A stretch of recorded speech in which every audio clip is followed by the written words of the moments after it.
त्याचा दौरा या ठिकाणी महत्त्वाचा वाटतो. महाराष्ट्रामध्ये जी सध्याची परिस्थिती आहे आणि ही परिस्थिती लक्षात घेता शिंदे साहेबांची लोकप्रियता दिवस वाढत चाललेली आपण बघतो. सध्या शिवसेनेमध्ये मोठ्या प्रमाणात इन्कमिंग चालू आहे. दुसऱ्या कुठल्याही पक्षात इन्कमिंग नाही. धडाडीचा नेता, गोरगरिबांसाठी धावून जाणारा, मी आताच मंत्रालयाच्या बसलेलो होतो 2 दिवसापूर्वी आणि सिंदखेड राजा इथल्या जिजाऊ साहेबाच्या स्मारकाच्या निधीच्या संदर्भात शिष्टमंडळ आलं होतं आणि नियोजन विभागाकडून त्या पैशाचं नियोजन 24 मध्ये करण्यात आलेलं आहे. पण त्याला जेवढे पैसे द्यायला पाहिजे होते तेवढे आतापर्यंत पोहोचले नव्हते. ते नियोजन अधिकाऱ्याला त्या ठिकाणी सेक्रेटरीला बोलून त्यांनी पैसे 21 रुपये आपल्या मुलीमधून 50 कोटी रुपये त्यांनी त्या ठिकाणी पर्यटन विभागाला देऊन ते काम सुरू करायला लावलं. हे मी नाही बोलू, रोहित पवार हे म्हणले की एवढा धाडसी निर्णय घेणारा नेता मी पाहिला नाही. म्हणजे एवढं असं उत्तम व्यक्तिमत्व म्हणजे की समाजाच्या हिताचं काम असेल तर स्वतःला झोपून देऊन काम करणारा माणूस म्हणून एकनाथराव शिंदे साहेबांची ओळख त्या राज्यामध्ये निश्चितच त्यांनी तयार केलेली आहे आणि अडीअडचणी सापडलेल्या कुठल्याही चांगल्या वाईट प्रसंगाला धावून जाणारा नेता ते एकनाथ शिंदे आहे.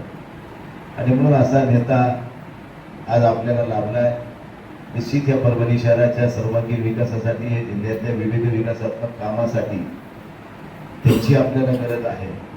आपल्या शहरातल्या अंडरग्राऊंड ड्रेनेजचा विषय असेल, वॉटर सप्लायचा, समांतर पाणी पुरवठा योजना असेल, आणखी ग्रामीण भागातल्या काही बऱ्याचशा समस्या आहेत. आम्ही बऱ्याचशा समस्या त्यांच्यासमोर ठेवलेल्या आहेत.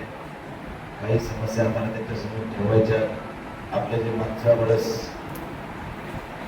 परभणीमधलं कृषी विद्यापीठामध्ये होऊन घातलेलं बहुउद्देशीय क्रीडा संकुलाचा विषय असेल, आमची विस्तारित MIDC जी आम्हाला तिकडे बाबळगाव उजाळा मिळाली याची त्या शेतकऱ्याने विरोध केल्यामुळे ती थांबलेली आहे. तिच्यात काय मार्ग निघते, कारण ही MIDC तर आपली निवासी आहे, तिला काय बोलू उद्योग नाही. त्यामुळे चांगली MIDC ह्या जरी निर्माण झाली, ते चांगले उद्योग आले तर आमच्या शहरातल्या व्यापाऱ्याला, उद्योगाला चालना मिळत आणि एक चांगलं काम करण्याची संधी परभणीकरांना मिळत. या उद्देशानं आम्ही सगळ्या गोष्टीशी साधक बाधक चर्चा करून त्यांना या ठिकाणी निमंत्रित केलंय. त्यामुळे त्यांच्या ह्या दौऱ्याच्या पार्श्वभूमीवर सर्व शेतकरी बांधव, कार्यकर्ते, पदाधिकारी, शिवसैनिक या सगळ्यांमध्ये उत्सुकता आहे की शिंदे साहेबांचा मेळावा हा अभूतपूर्व असा मेळावा व्हावा आणि गावोगाव आमचे कार्यकर्ते, पदाधिकारी जाऊन लोकांना विश्वासात घेऊन त्यांचे जनजागृती करण्याचं काम करत आहेत आणि आम्हाला विश्वास आहे की परभणीमध्ये शिवसेनेचा मेळावा हा अभूतपूर्व असा मेळावा होईल. यामध्ये कुठेही माझ्या मनात शंका नाही आहे आणि म्हणून आपण सर्वांना या ठिकाणी या निमित्तानं आम्ही निमंत्रित केलं होतं. बाकी ह्याच्यापेक्षा वेगळं काय असेल तर आपण बोलू शकता. आपण आल्याबद्दल सगळ्यांचे मनपूर्वक आभार. मेळाव्याची वेळ आहे आणि 11ची 12-1च्या दरम्यान खेड्यातून यायला जायला एखादी तास लागते आणि 11 वाजता म्हणलं तरी 1 वाजता प्रत्यक्षात मेळावा सुरू होईल. आम्ही 11च्या टाईमप्रमाणे सगळ्याला आम्ही जाहीर करतो. तुम्ही 11च्या टाईममध्ये आम्हाला हे करा, कारण 11ला माणूस तर निघोसा माणूसही भेटतात, जे वस्तूही भेटतात, म्हणजे ते बरोबर त्या मेळाव्याच्या टाईममध्ये आम्ही त्यांना तिथं कॅश करू शकतो. त्यामुळे 11चा टाईम दिलेला आहे. रविवारचा दिवस आहे. तुम्ही बी मोकळे आहेत, आम्ही बी मोकळे आहेत, मेळाव्याला येणारे सगळे मोकळे आहेत. त्यामुळे निश्चित आपण सुद्धा काही विकासात्मक आपल्या शहराच्या दृष्टिकोनातून किंवा जिल्ह्याच्या दृष्टिकोनातून आपण सुद्धा त्यांच्याशी थोडा संवाद साधावा आणि काही त्यांना तुम्ही त्या ठिकाणी मागण्याचं साकडं घालावं असं मला वाटते. आम्ही तर म्हणणारच आहे, पण सगळ्याकडून जर रेटा झाला तर मला वाटते की जरा त्याला वेगळं महत्त्व प्राप्त होईल. हा माझा ठेवू ना प्रेस कॉन्फरन्स ही ते बाबू एक ही बनवा तर एक ही परभणी शहर आहे, माझं शहर आहे, हे जिल्हा माझा आहे, मी परभणी जिल्ह्याचा आहे, परभणी जिल्हा माझा आहे, ही भावना उदासी बाळगून आपण सगळेजण मिळून आपल्या पदरात काय पाडून घेता येईल ते आपण त्या ठिकाणी प्रयत्न करू. आपण शिंदे साहेबांना बोलवले आणि त्यांच्यासोबत कोण कोण येतील ते ठरवतील. आपण कशाला काय करायचं. ज्या दिवशी एकच कार्यक्रम हेच आहे का व्यापाऱ्यांचा संवाद ठेवलेला होता? नाही, आता आम्ही त्यांनी आपल्याला टाईम दिला आहे. आता आम्ही व्यापाऱ्याशी संवाद साधणारे एक व्यापाऱ्याची बैठक घेऊ. तर तिचा टायमिंग कसं सेटअप करायचं ते आमच्या जीवनात वेळापत्रक व्हायचं राहिलं येणाऱ्या एकला. त्या अनुषंगाने रविवार असल्यामुळे आपल्याला व्यापाऱ्याची बैठक घेता येईल. तर व्यापाऱ्याच्या काही समस्या आहेत त्याही होतील. शेतकऱ्याच्या, शिवसैनिकांच्या, इतर सगळ्यांच्या काय काय होते प्रोग्राम आणखी यायचा फायनल व्हायचा राहिला. पण 30 तारीख ठरलेली आहे. दुपारी 1 वाजता ते येणार आहेत. त्या अनुषंगाने मेळावा होईल. मेळाव्यानंतर व्यापाऱ्याची बैठक घ्यायची असेल ते घेता येईल. प्रेस कॉन्फरन्स करता येईल.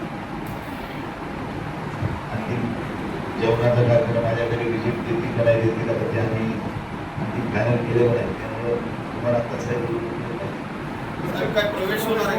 पक्ष प्रवेश होणार आहेत का साहेब? भाजप, काँग्रेस, राष्ट्रवादी. आता मी एकट्याचा प्रवेश झाला आता माझ्यासोबत सगळ्याचा होईल ना. हे आमचे पंचायत समिती पूर्णचे उपसभापती काशीनाथराव काळभांडे, दोन्ही जिल्हा परिषद गटनेता आहे, मेंबर आहे, हे सगळं आता येऊन घालतेच ना. सगळं येणारच आहे. आम्ही लावला नाही कोणाला सोडून. आम्ही कशाला सोडून लावून कोणाला. भाजप आणि राष्ट्रवादीचे काही लोक येणार आहेत का काँग्रेसचे पक्षात प्रवेश? बघा, भारतीय जनता पार्टी आणि शिवसेनेचं वडील सत्ताधारी पक्षाचं असं ठरलेलं आहे की बाबा तुम्ही आमचे घ्यायचे नाही, आम्ही तुमचे घ्यायचे नाही. त्यामुळे कसं काय होणार.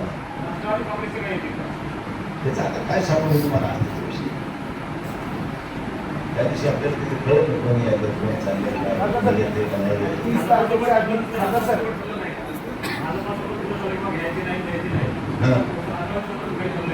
ते मला काहीच नाही. फक्त मला भाजपचे काही घ्यायचे नाही ना आपले भाजपवर जायचे नाही असं आपल्याला माहिती. बाकी काही मला माहीत नाही.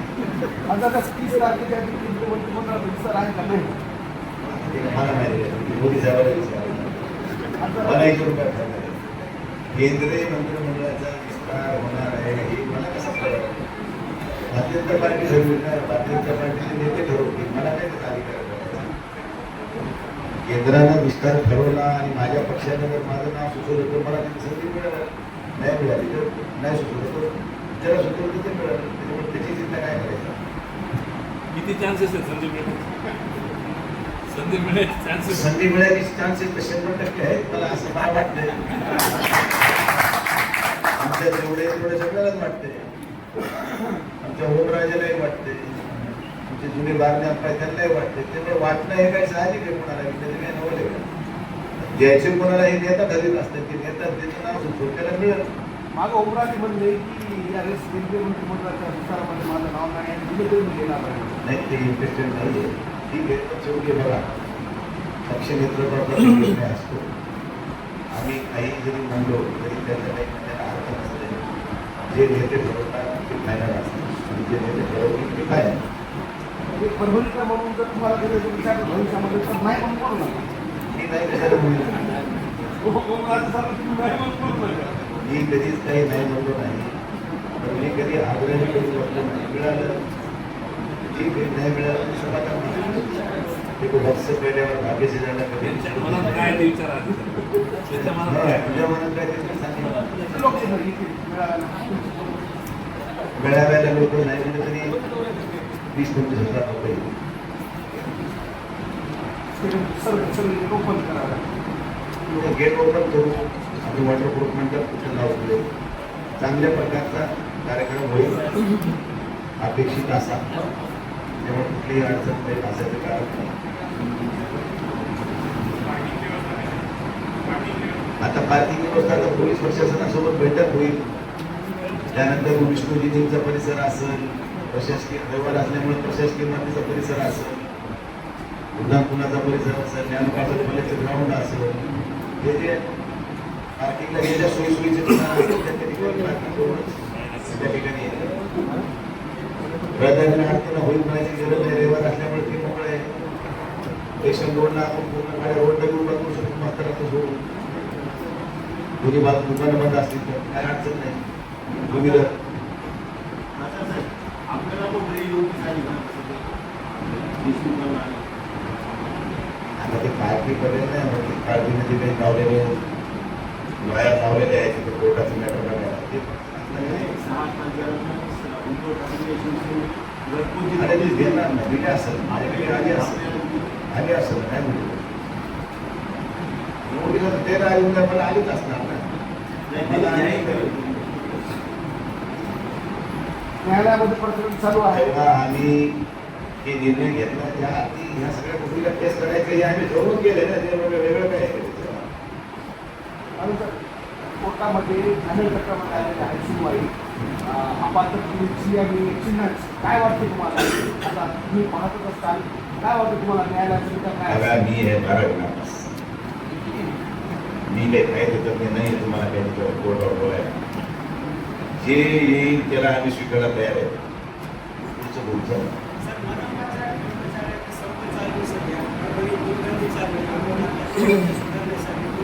मनपाच्या जीएसटीचा विषय आहे वाढीव जीएसटीचा त्या संदर्भानं या राज्याचे माननीय मुख्यमंत्री देवेंद्र फडणवीस साहेबांनी मागच्याच आठवड्यामध्ये एक बैठक घेऊन त्याला उद्याच्या कॅबिनेटमध्ये विषय ठेवण्याचे आदेश दिले उद्या मंगळवारी जी कॅबिनेट होईल त्या कॅबिनेटमध्ये हे वाढीव जीएसटीचा विषय मार्गी लागेल आणि नगरपालिका प्रशासन महापालिका प्रशासनामध्ये एकच महापालिका नाही लागली जवळजवळ 6-7 महापालिका आहेत त्या सगळ्यांचा विषय आहे तो निश्चित त्या दिवशी मार्गी लागेल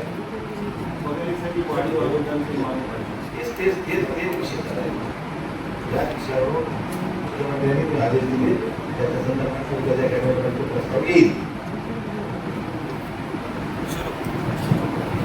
तुमचं काही समाधान होत नाही चालूच असतं डिफेंडरचा विषय चालू. आता त्या आपल्याला काय हे आहे आता मी होतो मुंबईत आणि माझा काल संभाजीनगरला कार्यक्रम होता त्या प्राईड नॅशनचा हयातला मला यायचं होतं राज्यपाल आणि सगळे पण होतो तर मी येताना ती मित्राची गाडी होती श्याम गंभीरे नावाचा माझा मित्र आहे त्याची गाडी ती गाडी आजची 2 महिन्यापूर्वी घेतलेली गाडी मी आज काल येताना घेऊन आलो तरी तुम्ही आले तर उद्या मी एखादी दुसरी गाडी आली म्हणजे तुम्ही मला हीच गाडी आली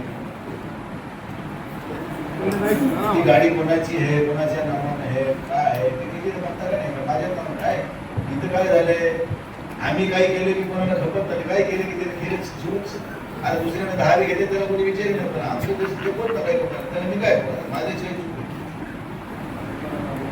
हो त्या दिवशी विमान घेतलं म्हणून विमानाला गेलो आम्ही तिथे प्रायव्हेट जेट ना प्रायव्हेट जेट तरी ती बीबी सबमिट आली आमचं असं झालंय की काही लोकांना देवताना झाले तर नाही झाले पण आम्ही ठीक आहे चलत राहणार नगीर विमान म्हणजे पेढी नाहीतच म्हणजे आम्हाला नगीर विमान पेढी नाहीतच म्हणजे आम्हाला एकदा तू मोठा पाऊस दिवाळीला खरेदी मंत्री झाले गाडी घेऊन त्यावेळेस तुम्ही मंत्री झाले राहतात साहेब. आम्हाला कोण बघितले बघा शेवटी मी कधी कोणतं खेळावं या अपेक्षा काय कुठे औषध केलं नाही मी काही माझ्या प्रस्थापित करण्यातून राजकारणाला उदयाला आलेलं नाही त्या सगळ्यांच्या सहकार्यानं मला ही सगळी संधी मिळाली सोनं जरी कसं घुमवलं पण सोन्यासारखी माणसं घुमवली बाकी सगळ्या प्रक्रिया पाहून आहेत मी प्रमाणात काम करत असताना माझी 5वी जाऊन मी उद्या एखादं काही गोष्ट केली ती तर लोकांना एवढं वावर करण्याची काही गरजच नाही हे सामान्य लोकांचं कोणाचं कुठं नाही हे काही जे 12 महिने आमच्यावर लढणारे लोक आहेत त्याला काही केलं तर आमचं ते होत नाही ते लोक फक्त त्या व्हॉट्सअप फेसबुकवर धरणा करतात आणि ठीक आहे असे निंदकाचे घर असावे शेजारी त्यामुळे असे लोक असल्याशिवाय माणूस चर्चेत असला पाहिजे चांगल्या प्रकारचं असं पाहिजे त्यामुळे चर्चेत येतं आपण नाव निघायला नाही होतं आपलं ठीक आहे बाबा तुला धन्यवाद मानले पाहिजे त्याच्यावर एकनाथ शिंदेचा दौरा लावला दुसरीकडं शिवसेनेच्या संपर्क प्रमुखांनी बैठक लावली ठीक आहे तर त्याचा पक्षाचा विषय आपल्या पक्षाचा विषय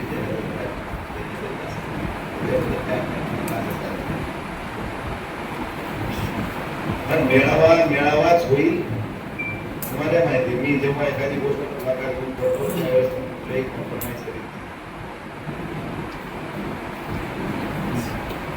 कोणाला घ्यायचे होते तेव्हा तर त्यांनी घ्यायचे स्टेडियममध्ये मैदान दुसरं घेतलं अक्षरमध्ये मिळालं. हां त्या नेत्याला म्हणावं लागलं अरे मोठे कुठे स्टेडियममध्ये बैठक मिळावा घ्यायला का तिथे जेवढी धमक होती ते घ्यायचं नाही का स्टेडियम भरवायचं नाही का आम्ही घेतलंय का त्या स्टेडियम